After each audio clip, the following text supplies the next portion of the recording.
이 작품은 저가 힘들 때, 지쳐있을 때 다시 시작할 힘을 주는 제 인생의 활력소 같은 작품입니다. 즉, 저의 모든 도전은 여기서부터 시작되는 것이죠. 그렇기 때문에 제 인생 채널에서 올리는 첫 번째 영상이 되었고요. 앞으로 있을 수많은 도전들 역시 시작은 항상 이곳이 되겠습니다. 전 이 영화를 정말 여러 번 봤습니다. 그리고 그때마다 느끼는 여러 종류의 아름다움. 예를 들어 다른 사람과 대화하고 久しぶりだよね。 다른 사람을 좋아하고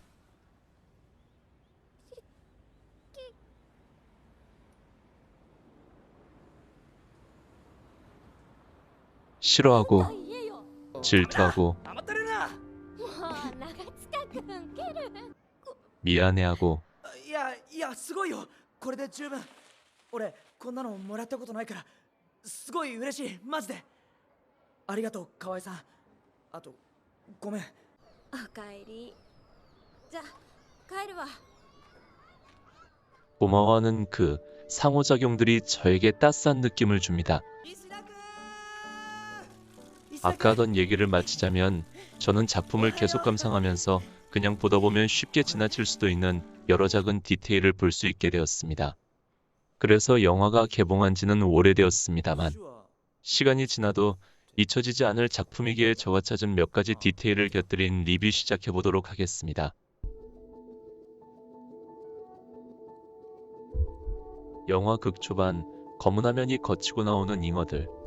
이 잉어들 중 한 마리는 다른 녀석들과 색이 달라 보여 유독 예뻐 보이는 비단잉어입니다.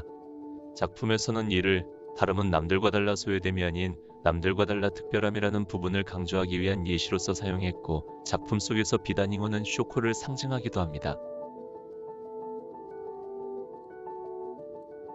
작중 초반, 슈에는 유년 시절 자신이 저질렀던 잘못에 대한 죄책감, 이후 친구들과의 갈등으로 인해 내적으로도 외적으로도 고립되어 자살이라는 극단적인 방법으로 자신의 문제를 해소하려고 합니다.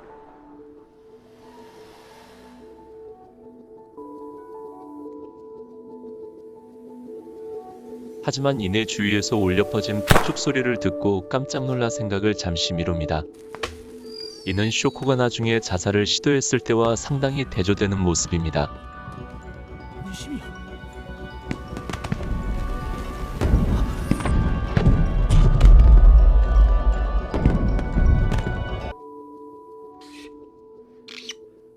이후 슈에가 어렸을 적 기억을 떠올리면서 인트로가 시작됩니다. 인트로 부분에서 슈에의 부모님이 하시는 미용실에 쇼코로 보이는 아이가 물에 젖은 채로 앉아있는데요. 이는 슈엔의 학교로 전학 오기 전부터 따돌림을 지속적으로 당했다는 걸 알 수 있는 장면입니다. 많은 분들이 대충 눈치채셨을 법한 부분인데요. 우에노는 이시다를 어렸을 때부터 좋아했습니다. 이를 알 수 있는 대목으로는 인트로 때부터 계속 이시다를 주시하고 있죠. 또한 좋겠다 이시다, 여자래 같은 대사 등으로 미루어 보았을 때 이성에 대한 호기심이 많은 것도 드러납니다. 초등학교에서의 사건이 있었던 후 고등학생이 된 당사자들이 만났을 때 우에노가 니시미야를 용서할 수 없다고 말했었던 이유 중 하나는 자신에게 차갑게 대하는 이시다의 태도와 대조되는 이시다와 니시미야와의 훈훈한 분위기가 나름 질투가 났었던 게 아닌가 싶네요. 우에노는 수업 시간에 지문을 낭송합니다. 이때 우에노의 발음은 정확하지만 일상생활에서 쓰지는 않을 말투입니다. 그리고 이를 이상하다고 꾸짖는 선생님. 하지만 이 말투는 나중에 우에노와 쇼코가 관람차 안에서 서로에게 진심으로 대화하려고 할 때 쇼코를 배려해서 우에노가 또박또박 말해주는 말투와 상당히 유사하죠. 私はあなたへの理解が足りてなかった。でもあなたも私のこと理解しようとしてなかったよね。 추가로 우에노 다음에 지문을 낭송하는 사람은 쇼코입니다. 이 두 사람의 지문이 상당히 의미심장하죠.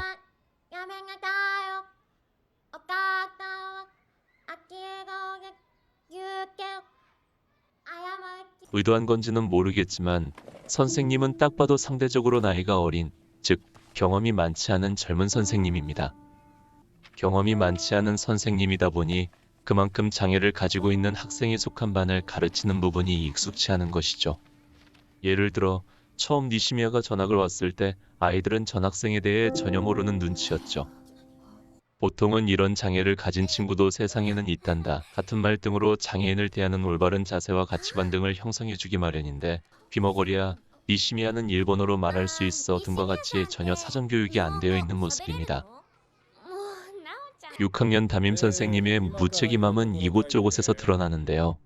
시험 범위를 말할 때 시험 범위 같은 건 다른 아이가 적어줄 수 없을 수도 있는 상황임을 고려해서 따로 적어주는 배려가 필요해 보였습니다. ねはいできた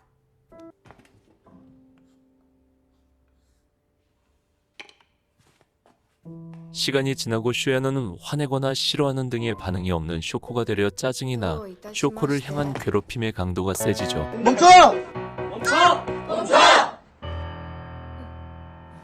그러다가 쇼코의 부모님께서 계속해서 사라지는 보청기에 대해서 학교에 얘기를 했고 그로 인해 슈야는 결국 학교폭력의 가해자라는 꼬리표와 함께 역으로 학교폭력의 2차 피해자가 됩니다.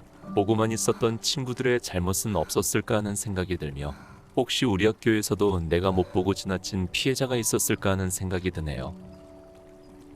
그러다가 사건이 하나 わけ 터집니다. わかんねえ顔しやがって 서로가 서로에게 쌓였었던 미안함의 감정이나 원망의 감정 등 형용할 수 없는 미묘한 감정들이 겹치면서 몸으로 감정이 부딪힙니다. 쇼코가 슈야의 위로 올라와서 뭐라고 말을 하는데 자막에는 뜨지 않았지만 나도 열심히 하고 있다 라는 듯한 말을 합니다.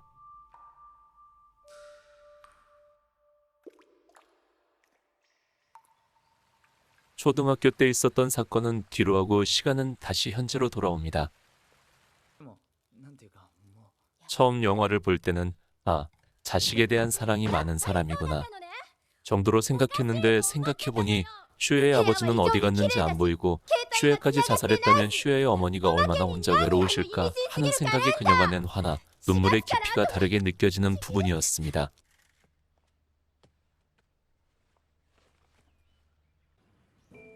슈야는 분명히 쇼코를 만나러 가고 싶습니다. 앞에서 말했듯 과거의 잘못에 대해 사과하고 싶기 때문이죠. なあ、ちょっとチャリ貸してくんね。俺一体何のためにこの間の人話せって。おい、俺の貸すよ 만나기로 한 パ 당일날 クられていた 자전거를 떼먹힙니다. 別に歩いていけないわけじゃないけど行くなと言われてるみたいだ 마침 바닥에 보이는 신제품 폭신폭신 빵 할인권. 하지만 명분은 그대로 주어지지 않습니다. 끝까지 추한 자세를 보이면서까지 명분을 붙잡으려는 이시다. 저는 이 장면을 보고 이시다가 얼마나 쇼코에게 조심스럽고도 미안함의 감정이 큰지를 느꼈습니다. これだ 잉어에게 먹이로 줄 빵을 명분 삼아 쇼코에게 지난 일에 대한 사과를 하러 온 슈야에게 쇼코의 동생 유주루가 자기 만족을 위해서 왔다면 돌아가 주세요라고 말하는 장면이 있는데요. 이에 아무리 쇼코를 위해 사과를 한다지만 내 마음이 편해지려고 하는 자기 만족일까? 같은 생각을 하는 듯 당황해하는 슈야.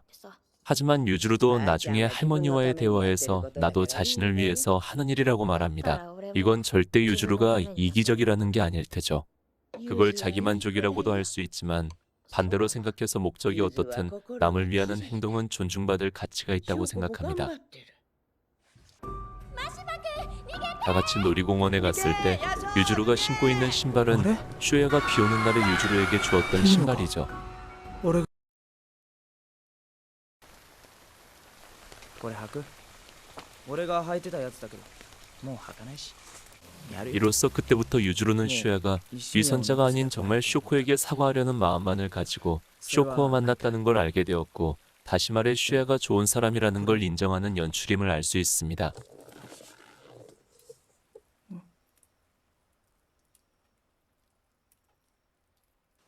각자의 오해를 풀기 위해 친구들은 슈야에게 옵니다.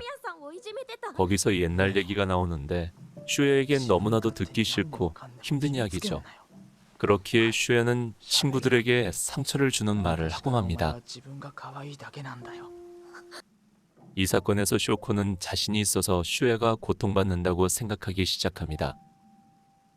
こっから花火見える 쇼코가 자신만 없어지면 괜찮아질 거라고 생각해서 자살을 하려고 할 때 슈야가 소리쳐도 반응이 없었던 이유는 무시하거나 불꽃놀이 소리 때문이 아니라 보청기를 쇼코가 뺐기 때문인 것 같습니다.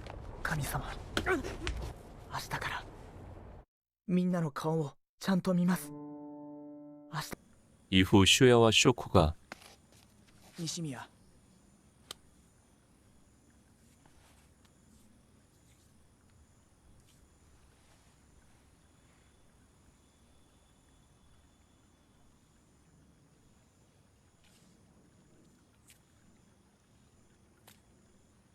石田君 슈야와 친구들이 서로의 진심을 확인하고 君が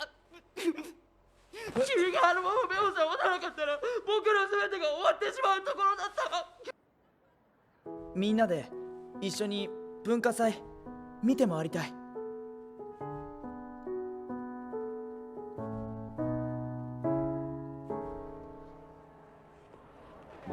やばいめっちゃ美味しい 슈야가 신에게 했던 각오처럼 친구들의 얼굴을 제대로 볼 수 있게 되면서 이야기는 끝이 납니다.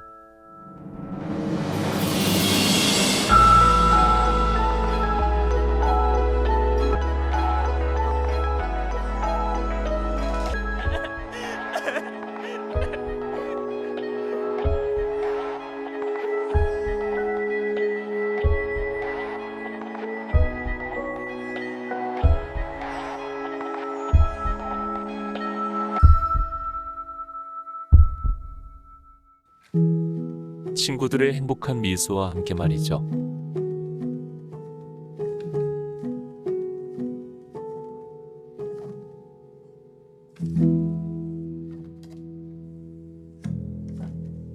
이상 영화 목소리의 형태 리뷰 마치도록 하겠습니다.